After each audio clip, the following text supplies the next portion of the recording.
Welcome to Mexico Unexplained, where we will explore the magic, the mysteries, and the miracles of Mexico. This series presents information based partly on theory and conjecture.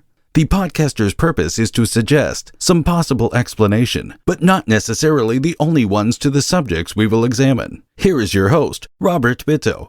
Welcome, and muy bienvenidos to episode number 126 of Mexico Unexplained, where we examine the magic, the mysteries, and the miracles of Mexico. I'm your host, Robert Bitto. In the year 2003, the Mexican Congress passed legislation called the Law of Linguistic Rights. The law recognized the legal coexistence of Spanish with 63 other Native American languages for all official purposes in the country. Article 7 of the Law of Linguistic Rights states, quote, "The Mexican indigenous languages would be valid at the same degree as Spanish for any issue or public procedure and also in order to access the public procedures, services, and information." End quote. Thus, the law required the government to offer all services in an indigenous citizen's native tongue, provided the language made the official government list of 63. Since a formal governmental infrastructure did not exist to facilitate the requirements of the new law, in the same year Mexico established the National Institute of Indigenous Languages to protect, formalize, and promote the use of indigenous languages in the country. The institute, known by its Spanish acronym as INALI, has been working closely with the native Mexican cultures in order to formalize and give more structure to their languages. After the creation of the INALI, most of the native languages have seen a slight increase in their number of speakers. While upwards of 97% of the Mexican population speaks Spanish, some 6% of the country speaks an indigenous language. That means a little over 6 million people in Mexico speak a Native American language. The top 10 indigenous languages in Mexico all have speakers that number into the hundreds of thousands, and even over 1 million in the case of Nahuatl, or the language of the Aztecs.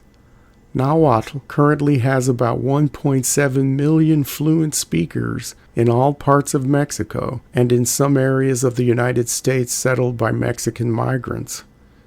1 in 4 of all speakers of native languages in Mexico speaks the old Aztec language. Nahuatl was the official language of the Aztec Empire before it was conquered by the Spanish, and served as the lingua franca of central Mexico before the Europeans arrived. According to Wikipedia, lingua franca refers to any language used for communications between people who do not share a native tongue. Nahuatl was used among the subjugated peoples throughout the Aztec Empire and beyond for communications having to do with trade, religion, and diplomacy.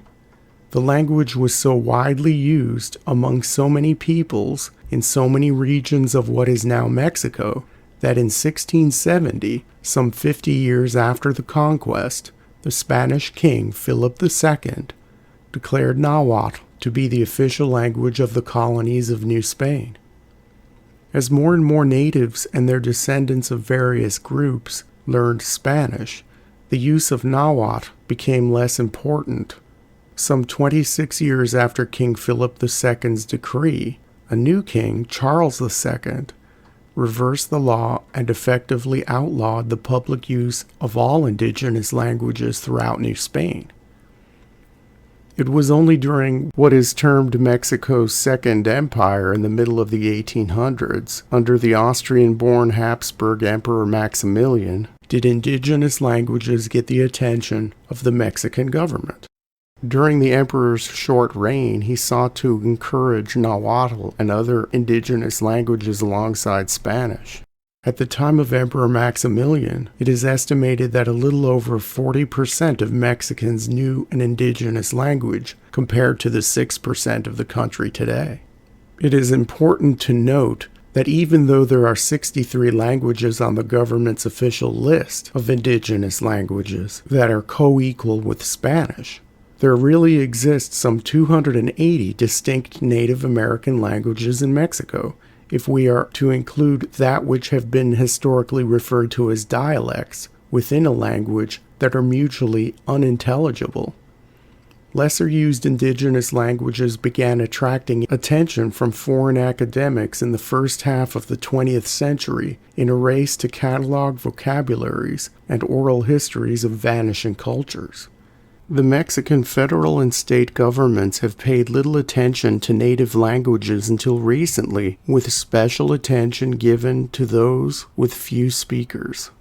The United Nations Educational, Scientific, and Cultural Organization, or UNESCO, describes 4 levels of language endangerment between safe, not endangered, and extinct, no living speakers, based on intergenerational transfer of language. The first level is vulnerable, meaning the language is not spoken by children outside the home. The second level is definitely endangered, in which children are not speaking the language. The third level is termed severely endangered, and this means the language is only spoken by the oldest generations. The last level before language extinction is called critically endangered. In this level, the language is spoken by few members of the oldest generation, and those speakers are not often fluent. There are a dozen or so indigenous languages in Mexico that are at the critically endangered stage and set to go extinct within the next 10 years. Perhaps the rarest language is Quiliwa, once spoken by many people in the far northwestern corner of the Mexican state of Baja California, near modern-day Tijuana. The Mexican census taken in the year 2000 reported 52 speakers of Quiliwa. 18 years later, the number had dropped from 52 to just 4 people. There are no efforts to revive this language. The Ayapano language, spoken in a remote valley in the Mexican state of Tabasco, provides an interesting case study of a language revival based on a hoax. In 2014, British telecom giant Vodafone put forth a marketing campaign to save the Ayapano language.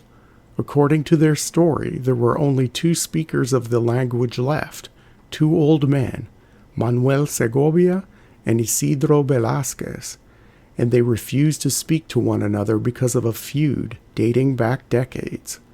The British company went to their town, paid for a school to be built, helped the 2 elderly speakers reconcile, and the language is now being taught to children. According to an article titled "The Marketing Campaign That Endangered a Language" on the Ripley's Believe It or Not website, in the year 2008, the Mexican government had already been paying Isidro Velázquez, his son, and 4 other fluent speakers to teach Ayapano to children, as an Ayapano vocabulary and teaching materials had recently been developed by a linguist studying the language. This was 6 years before Vodafone came to town. The British company did not build a new school, but just painted an old one, and paid the 2 elderly men to appear in the ads and go along with the story, while excluding other Ayapano speakers. This hoax created conflict in the village, with new feuds popping up, and resulted in diminished interest in attending Ayapano language classes. The indigenous languages of Mexico are grouped into larger families of languages, with many languages within those families only slightly related. The largest families are the Uto-Aztecan family and the Mayan family of languages. To give an idea of the breakdown, the Uto-Aztecan family has 4 branches that consist of 12 distinct languages. The Mayan family has 5 branches and 19 different languages. Besides Uto-Aztecan and Mayan, there are 4 other language families that have dozens of unique languages among them. In addition to these large language families, there also exist 4 language isolates among the indigenous languages of Mexico. Wikipedia defines a language isolate as, quote, a natural language with no demonstrable genealogical or genetic relationship with other languages, one that has not been demonstrated to descend from an ancestor common with any other language. Language isolates are in effect language families consisting of a single language." End quote. The isolates add a bit of mystery to Mexico's language table. No one knows where the languages come from, and by extension, the people who speak these unique languages are a bit of a mystery themselves. The largest language isolate in Mexico is Purépecha, spoken by 250,000 people in the state of Michoacán. This language is also referred to as Tarascan. The second largest Mexican indigenous language isolate is Wabe, spoken in 4 villages on the Pacific coast of Oaxaca and has around 18,000 speakers. The next is the Chontal dialects, spoken by 4,400 people in southern Oaxaca. The Chontal dialects are often grouped together and called the Tequistlatecan languages. The most endangered of the Mexican language isolates is Siri, spoken by only 700 or so people in 2 fishing villages on the northern coast of the Sea of Cortez in the state of Sonora. UNESCO classifies Siri as vulnerable because it is not spoken by children outside the home. Without significant revival efforts, Siri may disappear in 2 generations. Curiously, even after Siri is gone, at least one word will live on in the scientific annals. Mexican biologist Juan Carlos Pérez Jiménez decided to incorporate the Seri word for shark, hakat, into the name of a newly identified species of smooth hound shark which only lives in the Sea of Cortez. The new shark's scientific name is Mustulus hakat. Not all minority languages in Mexico are indigenous. In fact, the largest minority language spoken in Mexico, with almost 16 million speakers, or 13% of the entire country's population, is English. There are small pockets of historical English speakers in Mexico, most notably the Mormon colonies of Chihuahua and Sonora, established in the mid-1800s, and the large expatriate community around Lake Chapala in the state of Jalisco, which dates to the early 1920s. As English is the second language of the world, it is not surprising that so many English speakers exist in Mexico, but the country's proximity to the United States and the fluid nature of immigration between the countries only makes the number of English speakers greater in Mexico than in most other countries where English is not the native language. In addition, many guest workers in Mexico come from the English-speaking world, and English is the lingua franca of sorts used by many foreigners in Mexican resorts. Besides English, perhaps the next largest non-indigenous minority language in Mexico is a Low Prussian dialect of East Low German, spoken by members of Mexico's Mennonite communities in the states of Chihuahua, Durango, and Campeche. Although no formal count has been taken, linguists estimate that 40,000 people in Mexico speak the old dialect of German that had its origins in the Russian Empire.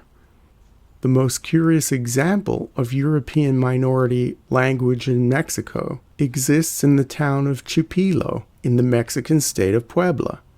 The town was settled by some 500 Venetian immigrants from Italy in the 1800s, and some 2,500 people in Chipilo today speak a northern dialect of the Venetian language.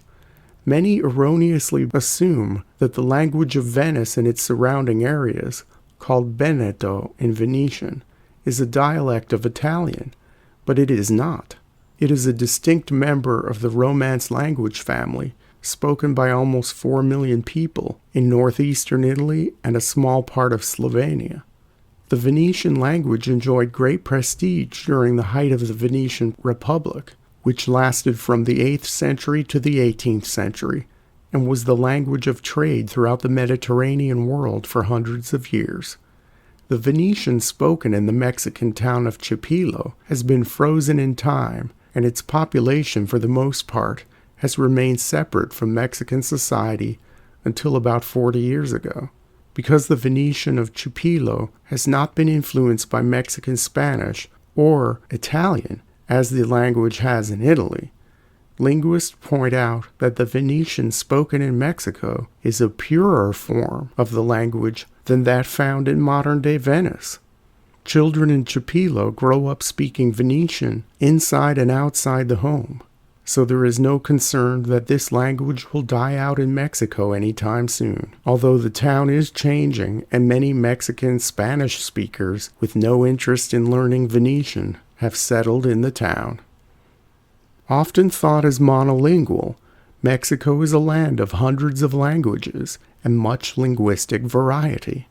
With the dominance of Spanish and the ever-growing importance of English as a world language, many of the minority languages of Mexico may disappear in our lifetimes, in spite of government efforts to preserve and to revive them.